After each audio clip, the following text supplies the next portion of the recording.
কবি, তোমার সঙ্গে আর হয়তো দেখা হবে না, হয়তো কেন, দেখা সত্যিই হবে না। অনেক দিন পরে যদি কোনো অলৌকিক উপায়ে তোমার হাতে পৌঁছে যায় এই চিঠি, তাহলে এ লেখা সার্থক।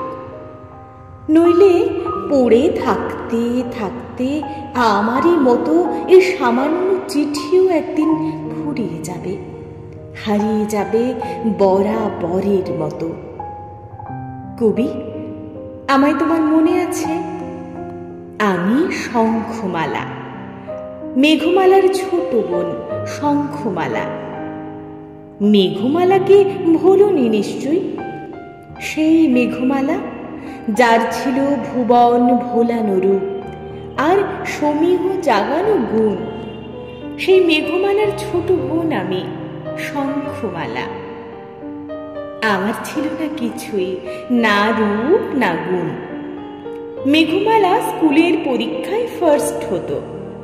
শ্যামা বা চিত্রাঙ্গদা করাই যেত না তার নাচ বাদ দিয়ে। গানের জলসার শেষ আকর্ষণও ওই মেঘমালা। মেঘের মতো চুল ছিল তার, দেবী প্রতিমার মতো মুখ, স্বর্গীয় হাসি। শঙ্খমালার এসব কিছুই ছিল না। কোনো মতে পাশ করে যেত সে স্কুলের পরীক্ষায়। জীবনের পরীক্ষায় শঙ্খমালা কোনো দিন পাশ করেনি, চাইলেও জোটেনি তার পাশের নম্বর। কবি, তুমি যখন আসতে আমাদের বাড়ি, হঠাৎই কেমন আলো জ্বলে উঠত বাবা মার চোখে।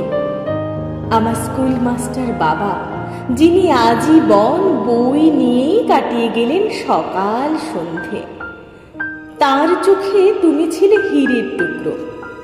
তুমি আসতে দোতলার দক্ষিণে মেঘমালার ঘরের দিকে হেঁটে যেতে উৎফুল্ল পায়। আমি তখন উত্তরের ছোট্ট ঘরে পড়া মুখস্থ করতাম। তোমার পায়ের শব্দ আমার ইতিহাস, ভূগোল, জ্যামিতিকে ছত্রভঙ্গ করে দিয়ে মিলিয়ে যেত মেঘমালার চৌকাঠে। তারপর স্তব্ধ সন্ধ্যা। আকাশের গায়ে তারার গয়না ঝিলমিল করত। দক্ষিণের চিলতে বাগানের পাতায় পাতায় জ্যোৎস্নার ভালোবাসা। আমার পড়া যেত উধাও হয়ে। সমস্ত মন, সমস্ত চেতনা, সমস্ত অস্তিত্ব তখন ঢুকে পড়তে চাইতো এক ছুটে মেঘমালার ঘরে, যেখান থেকে ভেসে আসত টুকরো হাসি, টুকরো কথা, টুকরো গান। বারান্দার দেওয়াল ঘড়ি আর আমার শিহরিত হৃৎপিণ্ড একই ছন্দে বাজত, টিক টিক।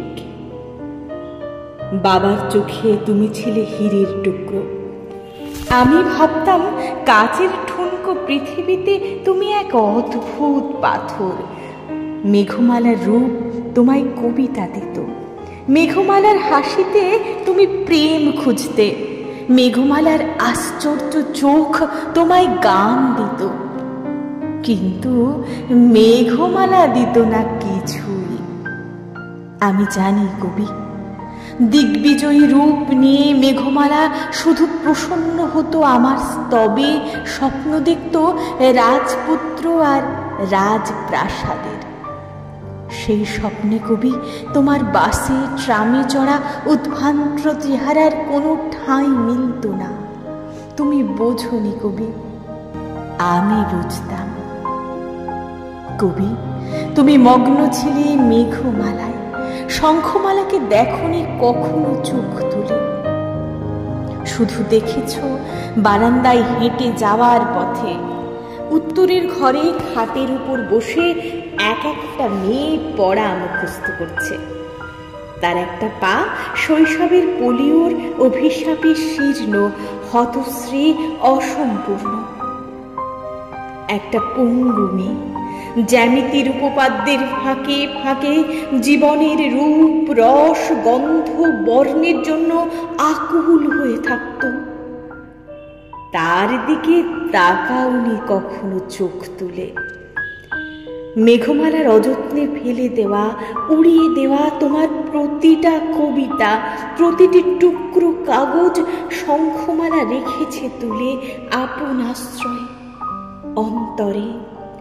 সবার দৃষ্টি বাঁচিয়ে বারবার পড়েছি সেসব।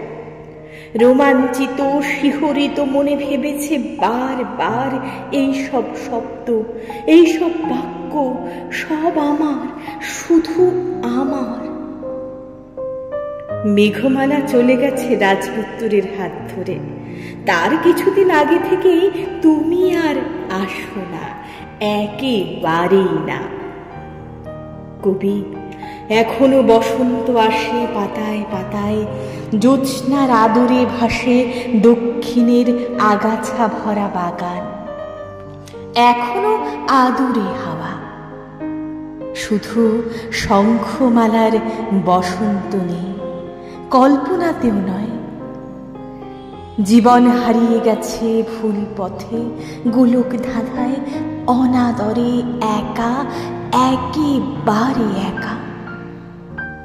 টিউশনি করিয়ে চালাচ্ছিলাম, গত বছর পুজোর পর থেকে দৃষ্টি এলো ক্ষীণ হয়ে, মাথায় অসহ্য যন্ত্রণা, চোখে সারা দিন জল। ডাক্তার আমায় বলেনি কিছুই। বিপন্ন বিধ্বস্ত মায়ের চোখে চোখ রেখে বুঝেছি সঠিক। শঙ্খমালার ক্যালেন্ডারের পাতা শেষ হয়ে আসছে।